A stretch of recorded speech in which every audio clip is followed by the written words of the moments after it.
Um, yeah, so we have two great presenters today who've already introduced themselves, Aaron and Noah. We'll be talking about some of the resources they've developed from their organizations around digital equity and inclusion. We'll get to them. Uh, do you want to, Kathy, go ahead and share the link, the urban Yes. resource we did? Yeah. So talking about all the examples that people have from around the network. Just put this in the chat. The Urban Institute in the past, I think this was published last year, if I'm not mistaken, um, was that I worked on this project actually, came up with a framework and roadmap for thinking about digital equity in different areas because as people who are familiar with it on this call know, it's very multifaceted. It touches pretty much every area that NNIP partners work with, and there are a lot of steps and areas that you have to work in to ensure that people have that true digital equity is achieved. So you can read more in the link that we sent. It goes over five different categories: developing infrastructure, getting connected, learning skills, navigating safely, and using effectively. And touches on areas like education, workforce development, health, housing. And so we tried to, in this literature review, come up with a comprehensive picture of what does it take, what have been successful examples of digital equity, what is the state of the field, and so hopefully that can be a helpful resource for folks. And looking forward to hearing in our conversations after our presentations other examples people have, questions, anything like that. But first, I can hand it over to Aaron, who's going to talk about the another sort of overview of digital inclusion data sources, and also will introduce NDIA's digital inclusion impact aggregator that hopefully can be a helpful resource for folks too. So with that, Aaron. Yeah, thanks. Hi, all. Give me one second. I'm going to share my screen. Okay. Can we all see slides? A slide? Yes. Okay, great. All right, so I'm going to do a quick intro. So we have about 50 minutes. So I'm going to move through some stuff relatively quickly because I wanted to cover like an overview of digital inclusion and knowing this group. You all might be interested in kind of specific data resources that are available. So I'm going to give a quick overview of a bunch of data resources. I don't expect everybody to internalize them now. I'll share the slides and they have links to get to all of these data resources. So hopefully they'll like lodge in your brain somewhere. And when you're thinking about this later, be like, I think he said something about that kind of data that's available. And then Noah's going to share some work that they did at D3, so you can kind of see like what this looks like in the wild if you are working with partners locally on digital inclusion related data resources. And then I'll come back and share a few different resources and ways that we support digital inclusion work locally. But first, let me give a quick intro to who we are. So I'm with, again, the National Digital Inclusion Alliance. We are a national nonprofit. We're a small team. We have about 16 full-time staff now. And the way we work is we serve an affiliate network of more than 2,000 affiliates across the country who are predominantly community-based organizations, local governments, some philanthropic and funding organizations, some state governments, and then some other kind of like national nonprofit organizations. So we work in every state and territory and with an increasing number of tribal partners as well. And we support that affiliate network in a few different ways. Oh, and I should say we're entirely remote. Like I said, I'm in Portland, Oregon, but our team is spread out all over the country. So we work with our affiliates in a number of ways. We provide practitioner support and resources. So we do things like train digital navigators. We also developed the digital navigator model. If that's a term you're familiar with, that's a model that we developed with a number of our affiliates to provide kind of wraparound comprehensive support to people in need of digital inclusion supports. In addition to practitioner resources, we also do policy and advocacy work, so predominantly at the state and federal levels. We do data and research work, which is kind of half of what my team covers.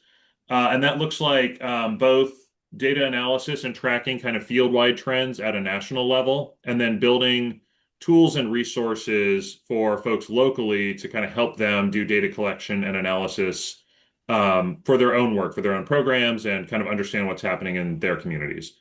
The other half of what I lead is our local government support. So we work directly with local governments and coalitions to uh, help build digital inclusion capacity at the local level. And then we also have a communications team that builds awareness about digital inclusion in the field kind of more broadly. So some folks may have heard about Digital Inclusion Week in their community. It happens in October, and so there are often like proclamations or events happening. You may see nonprofit organizations in your community kind of boosting social media messages around October, around Digital Inclusion Week. And then we also have a national conference every February called Net Inclusion that convenes the field. So that's kind of some of our awareness building work. Moving on, if you're like, I've heard digital inclusion or digital equity before, but I don't have like a great sense for what that is. I want to give you like a one slide overview of what are we talking about. We do have on our page, which is on our website, which is digitalinclusion.org, we have a definitions page where we have defined the terms digital equity, digital inclusion, the digital divide, and a number of other terms. And when I say we, I mean our affiliate community. So we don't do anything on our own. We do everything informed by that affiliate network of 2,000 organizations doing this work all over the country. So our affiliates helped us to define these terms. Those terms were then codified into federal legislation back as part of the Infrastructure Act in 2021, more specifically part of the Digital Equity Act. And so I won't give like the full definitions. You can look and kind of see on our website if you're interested. But generally, when we're talking about digital equity, we're talking about kind of the goal that we're working towards. So that's like the long-term goal, which we will, always be working toward. But because technology is always changing and advancing, that's a goal that there will always be work to try to achieve. And when we're talking about that work, that's what digital inclusion is. So when we talk about digital inclusion, that's the actual work that people are doing, the programs that people are administering, the types of support that we're giving to community members. And you can see a list of kind of like what that work looks like, those bullet point examples. And then the last term we use a lot is digital divide. And that's kind of what we use to describe the problem that we're trying to address. So we're not too precious about that. If you use one term or the other, totally fine. Especially in this day, people have had to be creative about the terminology they're using. And so you may hear things like digital opportunity or digital access because equity and inclusion can be challenging depending on who your partners or funders are. So use whatever works for you, but just so you know, when I use the term digital equity or digital inclusion, that's kind of what I'm referring to. So like I said, that's a very quick overview and intro to digital inclusion. There's a lot more on our website. Not only is there a definitions page, there's also a Digital Inclusion 101 page. And once a quarter, we host a free Digital Inclusion 101 webinar. So you can do like a quick hour and a half primer to really kind of get up to speed on what's happening in the field and not just the work of us, but the work of some of our affiliates and kind of like what this looks like on the ground. But knowing this is a data-oriented group, I'm going to switch over and talk a bit more about digital inclusion data resources specifically. So in your role as data intermediaries in your community, you may be, you may be asked to help organizations, whether that is local nonprofit partners, whether that's the local government, understand, like characterize and understand what's happening in the digital inclusion landscape in the community. And so I thought I would kind of give some indicators about where to find different data sources, and then just like a very quick preview, but there are links to all of these. So you can go back and find these resources later and explore them a little bit more on your own. The first one is the good old American Community Survey. I didn't put a link. Hopefully everyone knows where to find that data. But the ACS really is like so many other things, it really is like the foundational data that we use to talk about a lot of the current state of digital inclusion in communities. So specifically, there are a handful of detailed tables, so you can see the numbers there. The kind of B2800s include several digital inclusion data tables. And then there are a couple of summary tables also that pull together data.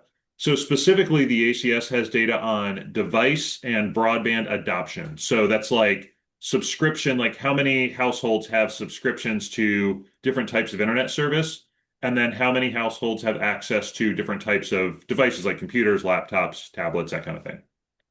And so there's some high level data, and then it's broken down by a few different, kind of limited in the number of categories, but a few different demographic categories that you can see there. So things like broken down by income brackets or age groups, educational attainment, some things that relate to kind of how technology may impact someone's life. So limited data, but super useful, and it's kind of the place that we always start and that we suggest others start when looking at trying to kind of understand the state of digital inclusion in their community or state. In addition to that, NTIA, not to be confused with NDIA, NTIA is the National Telecommunication and Information Administration.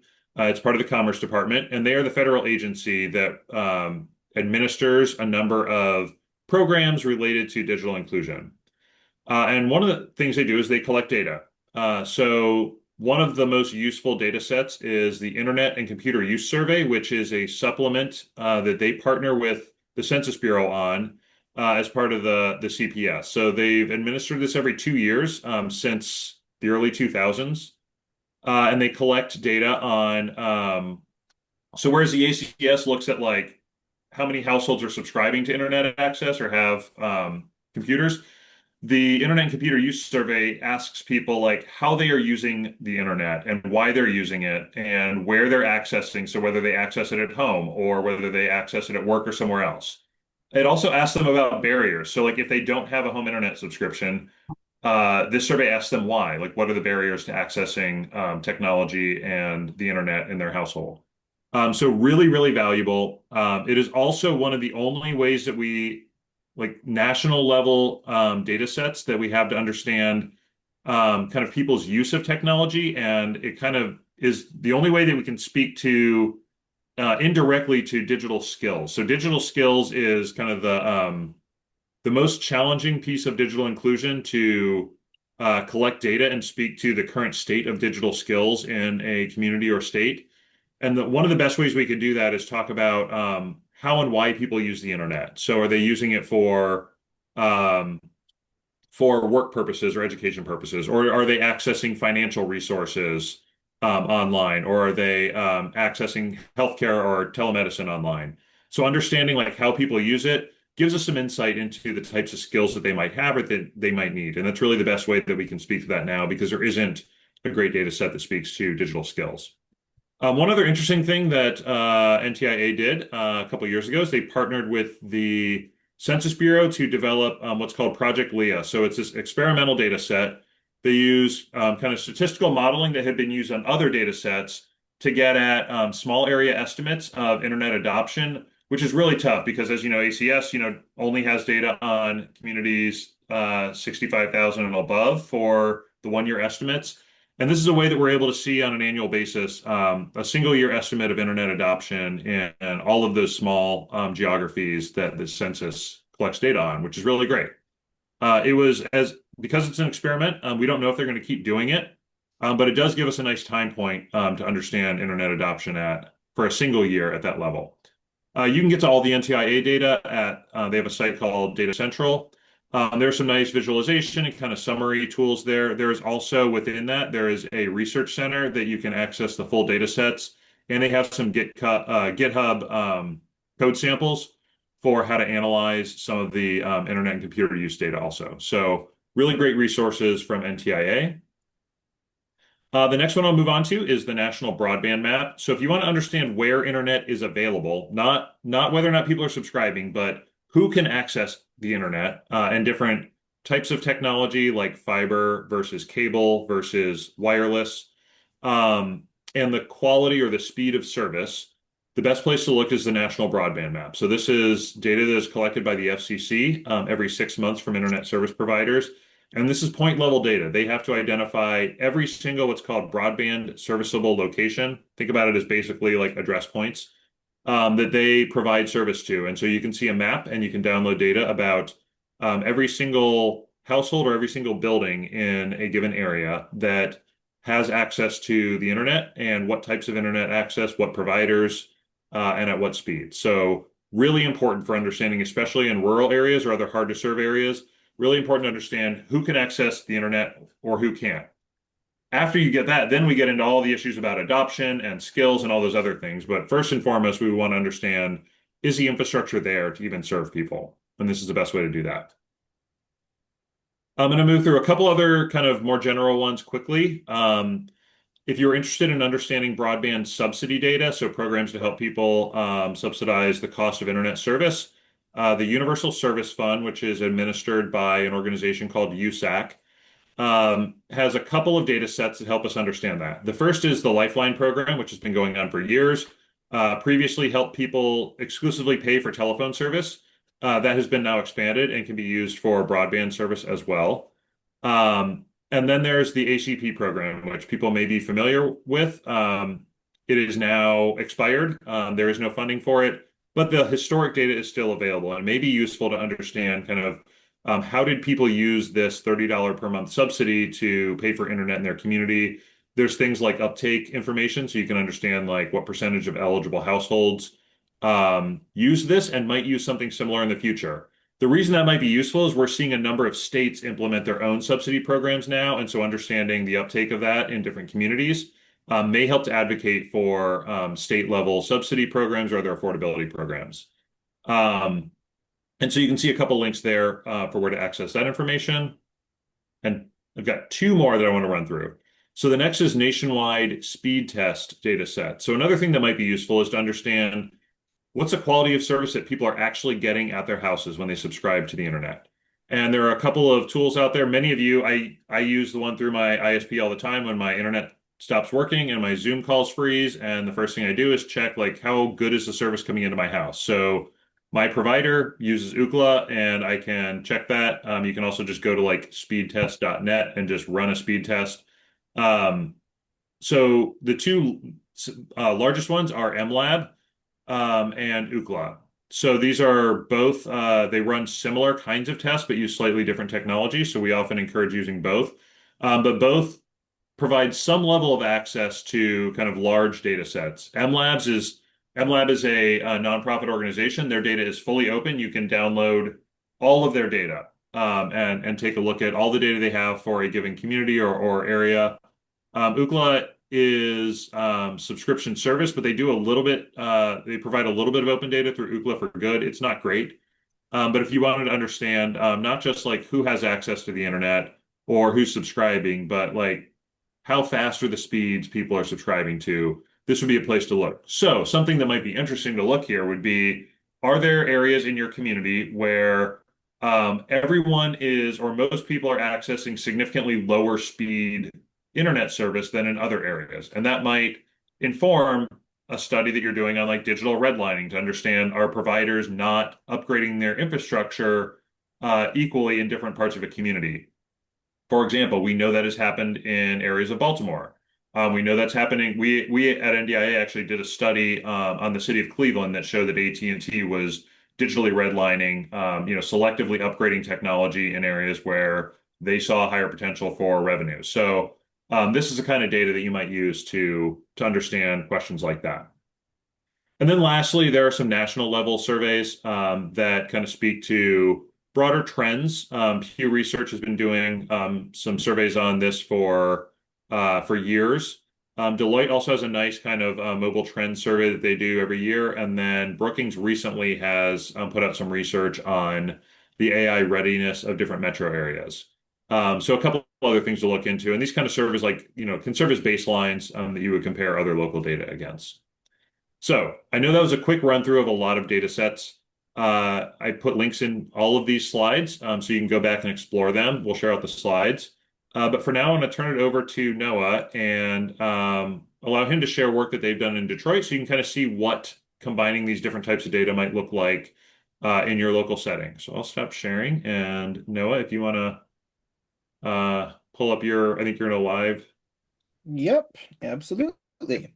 All right. So yeah, as Aaron mentioned, I'm going to kind of talk about a little bit here about a project that we worked on with the city of Detroit to create a digital equity data hub, to kind of augment a lot of efforts that they were working on in the digital inclusion space.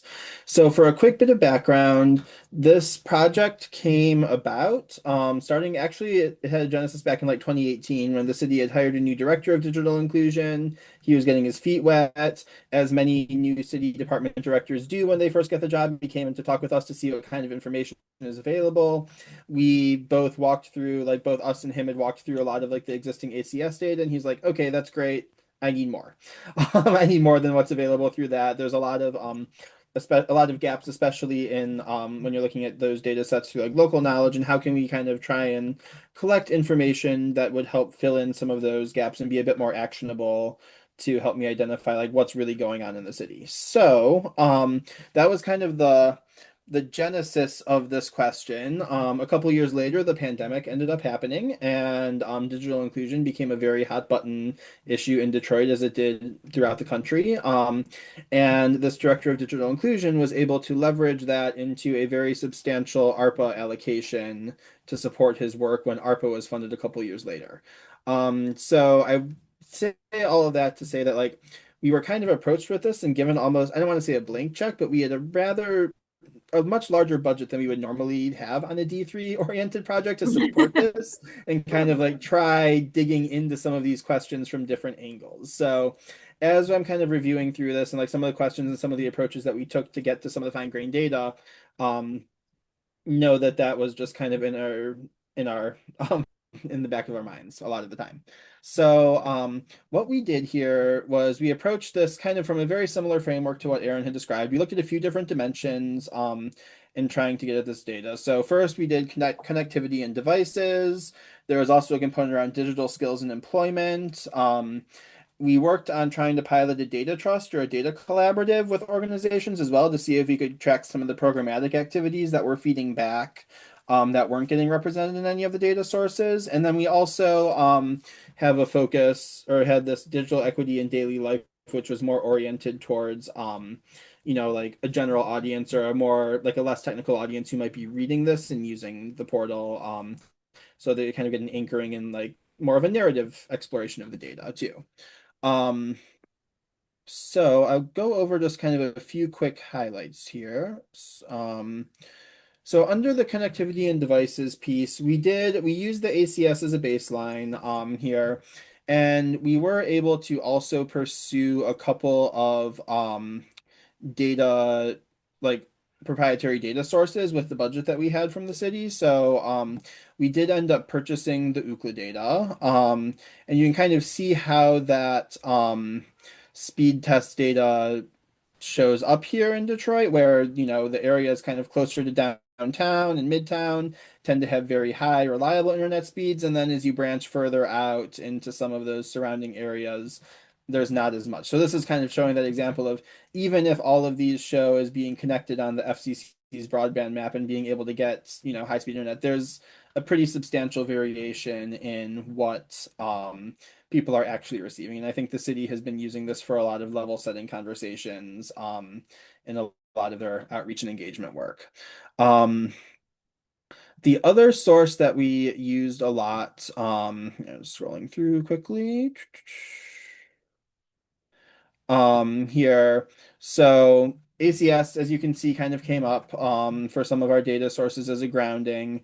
But we also have a community survey that we've been working on developing for a long time, called the Neighborhood Vitality Index. And as that survey was being deployed, we were kind of able to attach a digital inclusion module onto it that allowed us to dive deeper into a lot of the more qualitative areas that are just harder to track with existing data. So we were able to ask people like, are you accessing the internet at home, or how can you access it, and structure the questions in a way that was just a little bit different from what ACS provided. And then we were also able to drill a lot more deeply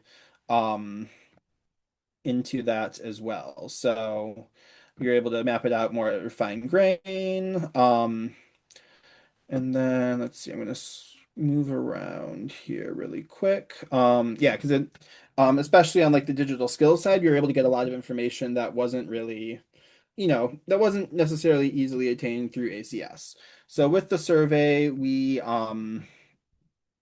included a lot of different questions. So we structured like, where are you getting your information around each of these different sources? And people, we were able to kind of understand like, how are people trying to get information? Are they using social media? Are they using online searches?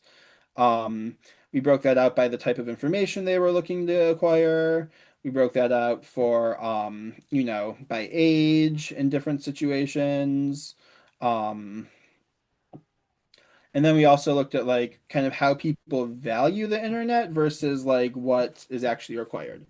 The other piece we were able to dig into on this as well was we licensed some data through Lightcast around the types of occupations that are out in the world and the skills that employers are actually asking for.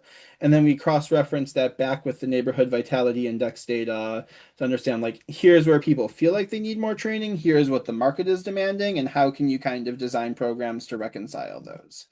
Lightcast is also not a very cheap data source. I don't know that it's something that D3 would access in absence of funding to support the purchase of it, but it is at least like for that year kind of established a good point in time snapshot of, what are the skills the job market is requiring and what is needed to fulfill them. I can scroll down to this impact on employment section here.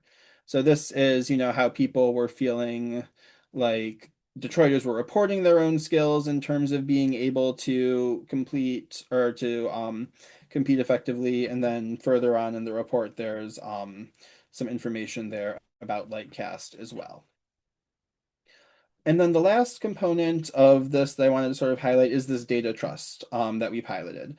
This was originally, I think, much more ambitious in like the concept that we had worked on with the city, and it did end up getting scaled back a little bit as, timeline, ARPA funding, all of that ended up coming, as reality collided with the project aspirations.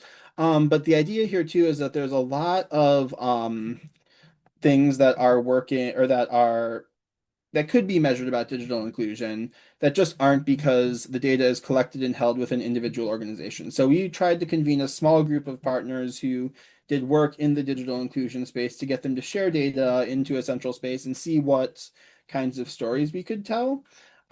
This ended up being, I think, also a really interesting exercise in community governance because we ended up having the data trust partners serve as the governing oversight group that oversaw the whole creation of the portal and informed its, content and its review and its framing and all of that. But that was also a component of the project that we tried to at least advance in a pilot fashion. So if you think of those three different kind of mechanisms that we tried, I would say beyond like what Aaron had shared, we like purchased the expensive licensed data sets and we were able to get access to them. We attached ourselves to existing community surveys and tried to get that data, and then also tried to pilot those that getting some of that information from organizations and other nonprofits. And I think Kathy has shared the link to the portal in the chat. So there's a lot more than I can cover in just like the 10 or so minutes I'm talking here, but feel free to reach out. I'm happy to answer any questions. I'll be at the NNIP meeting in the fall as well if you want to go out to the bar and get all of the fun behind the scenes insights in how this thing came together in the way that it did. But thank you. Awesome. Thank you, Noah. Yeah, I think that demonstrates better than I can talk about kind of what this looks like when you start combining those data sources and then get creative about how to pull in other maybe existing community data resources that you all may have access to that you will know, what you've got in your community. So leveraging like the Community Vitality Index is really great. We do have a template community survey, for example, that we have available, a number of other tools and resources. Let me jump back in and share my screen. So I'm going to do a quick rundown of a couple of NDIA resources that will help you just kind of get started. If you're trying to figure out like, how do I dip my toe into this? Where would I even begin to explore? And then I'm going to spend a little bit more time, maybe about 10 minutes or so on the aggregator resource specifically, and hopefully we'll have about 10 minutes left for discussion. Okay, so the first is the Digital Inclusion Trailblazers program. So this is a program to recognize local governments who are innovative and leading the way in the digital inclusion field. So this is the 10th year of the program was in 2025, and we had 58 Trailblazer communities. 17 NNIP communities are represented. I know that both the city and county of Baltimore are there. San Diego's there. We need to get Connecticut, Miami. I don't remember who all we have. So I think about half of your community is either city or county is represented. But we'd love to keep that growing. So not only is this a good program to recognize work happening at local governments, but when governments submit their application, they have to basically document for us, they have to show us how they are doing work. And there are a number of different categories and criteria. And when they do that, we take all of that information they share and then we put it into an online resource repository. So that you can find that at the link on this page. And basically, we have like 900 plus examples of digital inclusion work by local governments. So there are like 30 something local digital inclusion plans, and there are 20 something staff job postings or job descriptions of what a digital equity staff member looks like at a local government. So really great resources that not only lifts up the work that's happening in your communities, but also helps to shortcut the process. So if you want to get this work going at a local government, there are some tools and resources that can help them do that. So I'd encourage you to look and see if your community is a Trailblazer, and it will also tell you who to connect with at your local government if you're not sure who's doing this work. We also support local digital equity coalitions. So this basically follows like a collective impact model. And we have a number of resources that we support coalitions with that you can see here, including an interactive map of more than 80 active local and state coalitions. So if you're not sure about a coalition in your community, this is a good place to go find out. I know that several of you on this call have coalitions in your state or local communities. Again, I'll call out Baltimore. BDEC, the Baltimore Digital Equity Coalition, is one of the most active in the country. But there are, again, 80 plus that serve everywhere from individual neighborhoods. I think like Sunset Park in Brooklyn, New York, has its own coalition just for that neighborhood. And then it goes all the way up to statewide coalitions that we see in different places. And then the last one I'll touch on quickly is we developed a digital equity researcher inventory where we did basically a scan of both academic and applied researchers who are doing work in the digital equity space. And so if you are interested in partnering with someone or want to find out who might be working in this space, you can take a look at the inventory. You can see, as it says here, what institution they're at, more specifically what their research interests are, because most places don't have a digital equity office or specialization, and so we have folks working in economics, we have folks working in library sciences, we have folks working in sociology across the spectrum. You can kind of see how people are tying their work to digital equity, which is really interesting. So I encourage you to explore that a little bit also. All right, let's move on to the impact aggregator. So this is a tool that we developed and released last fall. We had a few partners who you can see listed here to develop the tool, and we worked with 8 states to pilot development of essentially a resource to pull together data and do impact evaluation at the ecosystem level. So there are a lot of resources and folks that are doing program level impact evaluation, just like lots of other nonprofits. There's a lot of good program evaluation happening for individual digital inclusion programs. But what we were hearing and seeing is that there was no real way to pull this together across an entire community or across an entire digital inclusion ecosystem. And so what we set out to develop is a way to understand the impact of work happening across different types of strategies, across different organizations, across an entire local community or an entire state. This was initially developed to support states who are administering grants through the Digital Equity Act, but it has evolved since then, and we're using it with funders who have a number of digital inclusion funded partners. We're working with local coalitions and local communities that are interested in understanding kind of the collective impact of their work. And so we've got a number of resources. So this is actually a suite of tools that I will touch on here, and then we can talk about a little more. So there is an evaluation framework that we developed. There's a data collection guide, and then an actual database template. So let me kind of talk about what those look like. And I'll actually pull a couple of these up. So the first is the evaluation framework. We love logic models, and so we built a set of nested logic models that serves as both a visual representation of how data flows through this evaluation tool and also functions as actual individual logic models. And so when I talk about how it flows, the data flows, you can see at the very bottom of this graphic, and I'm going to flip over and actually pull up the actual example here. So you can see across the bottom, we have what we call strategy level logic models. So what we did is we identified some of the most common digital inclusion strategies, so like individual program approaches to providing digital inclusion support. And we built kind of baseline logic models for each of these. And so these are things like a digital navigation program or a device distribution program for folks who give out computers, or some capacity building ones like building and supporting a digital inclusion coalition. So these are individual strategies that organizations might implement in their community. Next, the next level is what is called measurable objectives. That is kind of a legacy term from the Digital Equity Act. What this actually is like categories of digital inclusion work. So something like digital literacy, for example. And this categorizes work from any strategy that works toward like addressing digital literacy needs in a community. So you might have 4 or 5 different types of programs that all help people build digital skills, right? You might have like a multi-part class that people show up at, and at the end of the class, they get a computer and they've learned a set of skills. You might also have like a drop-in program at your library where people can meet with someone for kind of on-demand tech support.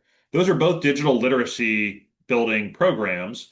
And so you might want to understand like, how do all the programs that support digital literacy come together? And I happen to know, I know the writing's small, but I happen to know that this one is the digital literacy category logic model. And so this says if you're going to pull together information across a bunch of different types of programs and want to understand how they are all addressing digital literacy together, the aggregator pulls that information together and summarizes it in this kind of this intermediate level. And then lastly, you might want to understand what is all of our work across all these different strategies, across all these different categories of work. What does it look like in our entire ecosystem? So you might want to understand like that collective impact, and that's what the top logic model looks at. So if you want to explore this more, this is on our website. We have an aggregator page, which I'll share the link for here in a moment. And you can pull up this is just a PDF, but all of these are linked in the PDF. So if I want to jump to understand more specifically, like the device distribution logic model and see what's in there, I can jump down to that. And like I said, each of these is actual functional logic models. So this is what we suggest would be the most fundamental data to collect about a device distribution program. This is a kind of information that you might want to track at a programmatic level. And same for the category. So I could jump to digital literacy and see if I'm trying to understand digital literacy across a bunch of different types of programs, this is the kind of information you might want to gather about digital literacy across all these different programs. And so on. You kind of explore all of those different types of logic models. So not only does this kind of show what the flow of information looks like from strategies up to categories of work and then up to the entire ecosystem, but it's a functional tool for folks that might be interested in collecting more data about their programs. But we figured if we're going to tell people to collect this kind of data, we should probably give them some insights and support for how to do that. And so we developed this data collection guide, which is really meant for practitioners to guide them. So it provides both recommendations and actual like practical resources and tools for how to do data collection at a program level. So we have templates. So for example, if we say, this is the kind of information you should collect about program participants when they come in, walk in the door as part of an intake form or something like that. We provide a template for what an intake form would look like for a digital inclusion program.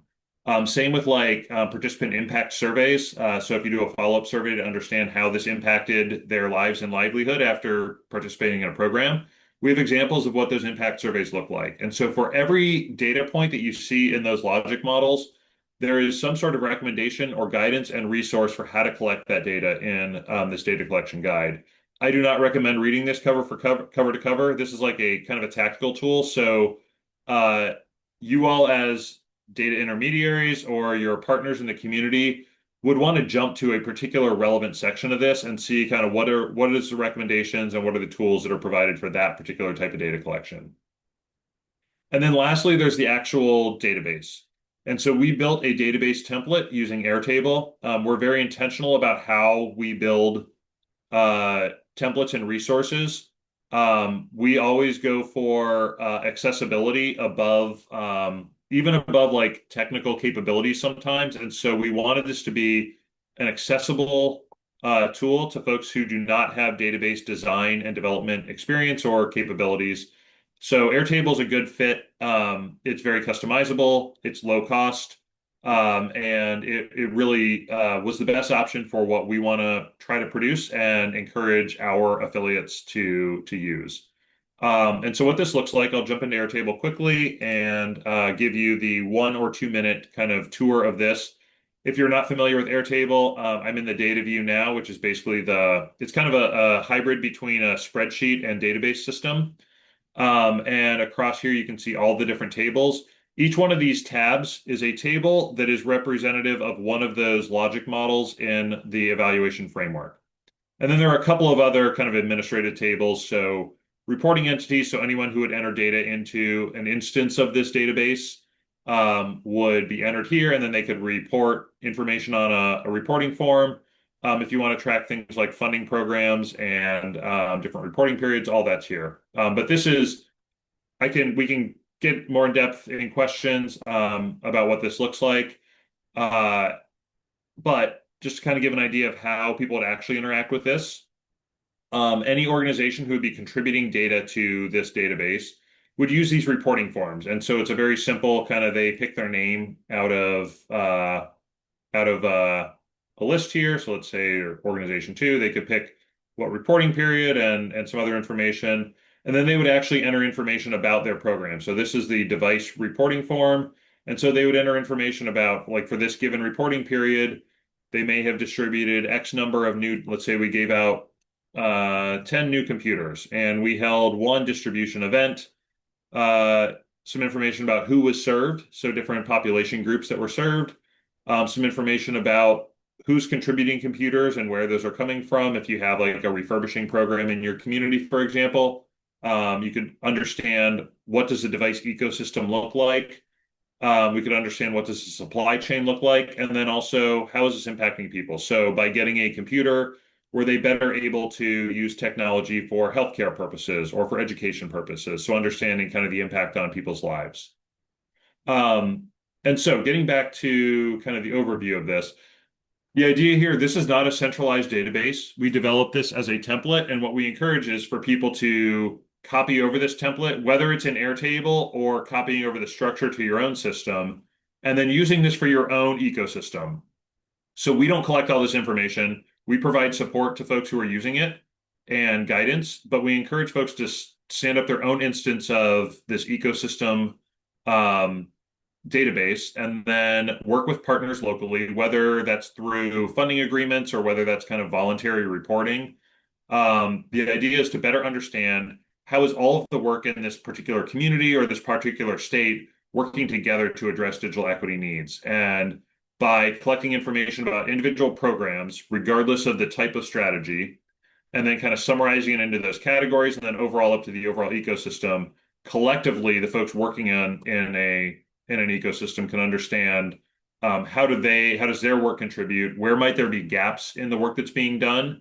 And it also helps to kind of make the case for like pursuing future funding, for example. You know, it's a resource to be able to pull data out and make the case for why this is important work, whether it's for policy change or for funding applications or just building partnerships and building coalitions. So I see we've got just a few minutes left, so I want to pause there and see if there are questions. You can see my email here. I will also drop it into the chat. But happy to answer questions or jump back and show any other aspects of the database or the logic models if that's helpful.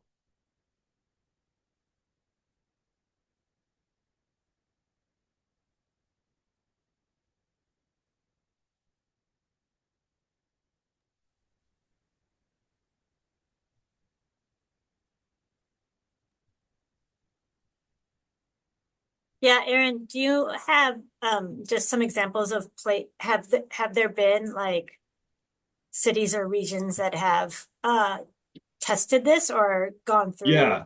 So this? we are oh, and I should note we just last week published a couple of additional resources to support. So we published a data dictionary and a code book that are also available on the aggregator site, which let me go back a couple slides. Yeah, here's where you can find that information.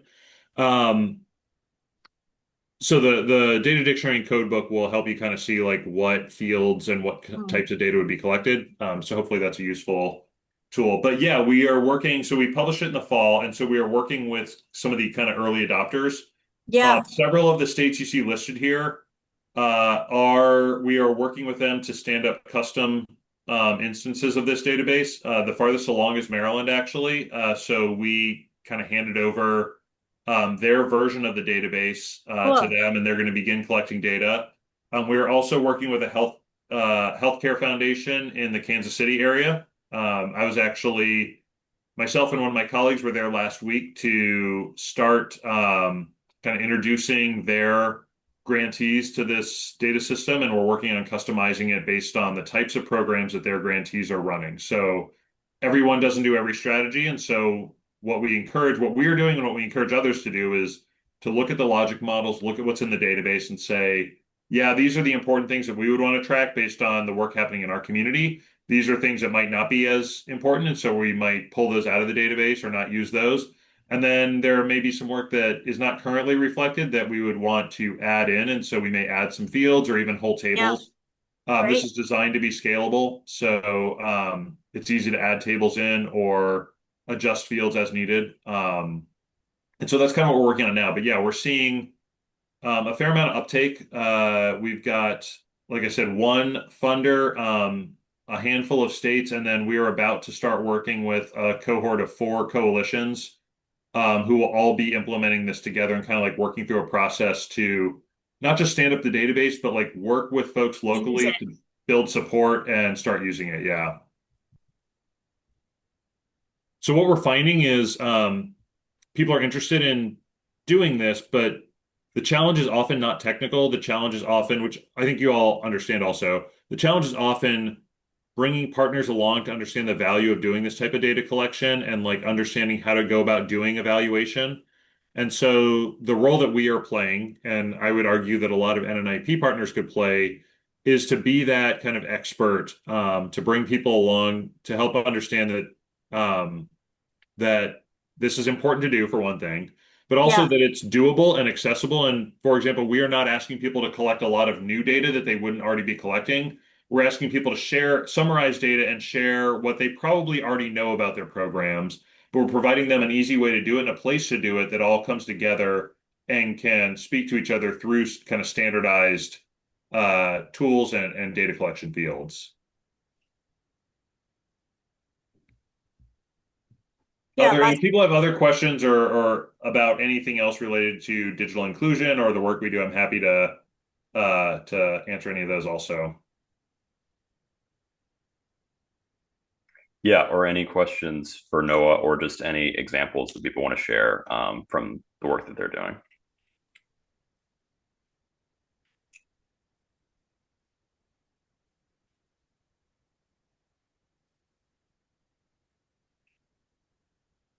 Well, you can definitely share on the forum and other or send us notes too.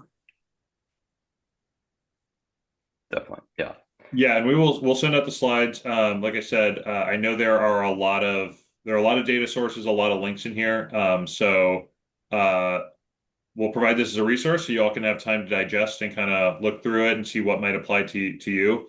So I mentioned that a couple folks on the call, a number of NNIP partners either are in communities that are digital inclusion trailblazers or where there's a coalition. If you're not sure, if you're like, I think maybe somebody's doing work here, send me an email and let me know. I can probably connect you with folks that are doing this work or suggest like who the leader in your community is so you don't have to start from scratch. For example, I can say I know that Sandag and the city of San Diego are kind of the two organizations that are really leading this work in the San Diego region. I already mentioned like BDEC is the coalition in Baltimore. But both the city and the county in Baltimore are doing really great work, and the state of Maryland is really, really investing in this. This work looks different in every community, and so I'm happy to make introductions or give some insights into kind of what we see and what our affiliate network looks like. Across those, 2,000 affiliates, we almost certainly have some folks doing this kind of work in your community. Yeah, Cole, maybe include the Trailblazer link to in the main email so people can in the main follow-up. Yeah. This is amazing. Congratulations, Aaron. Yeah, thanks. And I do want to note, this is a heads up for folks. Cheryl mentioned ARPA funded digital equity initiatives. We are seeing this. There is a cliff that a lot of local governments are facing right now. Many local government digital equity initiatives were started using ARPA funds. And that has funded their work for several years, which has been really great. But all of that money has to be expended by the end of this year. And so a number of local governments are facing kind of this decision point for how to continue this work or if this work will continue.